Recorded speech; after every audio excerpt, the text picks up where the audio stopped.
no? So nagsimula, ang una nag-interpellate ay si Congressman Erice. So sabi ni Congressman Erice, nung sa dulo na, sabi niya kay Secretary Bonoan, alam niyo ba kung ano yung amount na nadadagdag sa departamento pagdating sa BICAM? Ang sagot ni Secretary Bonoan at the time was that hindi namin alam dahil hindi naman kami part ng BICAM. Makikita na lang namin yan pagdating ng General Appropriations Act. So yun po yung pinagsimula nun. So ang sabi ni Congressman Erice nun, since hindi po alam ni Secretary Bonoan, ang taong dapat tanungin ay si Congressman Saldico.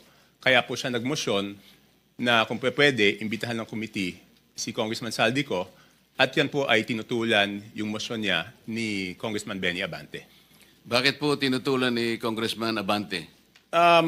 Parang ang sinasabi po nila noon is that hindi pa pwedeng maging resource person ang isang congressman. Kaya tinuloy ko po, kaya po ako nagsalita, humingi ako ng pasya kay Congressman Erice because he had the floor, if I could make a manifestation. Sabi ko, kung ganyan po na hindi pa pwedeng resource person ang isang congressman, hindi na dapat ituloy itong investigasyon na to sa House. Kasi sabi nung chairman nung una, walang sasantuhin. Kahit congressman, kahit senador, kahit sino. Eh kung hindi po pa pwedeng mag-testify under oath o hindi pa pwedeng resource person ang isang congressman, ibig sabihin, exempted yung congressman sa investigasyon. Yun po yung nangyari doon.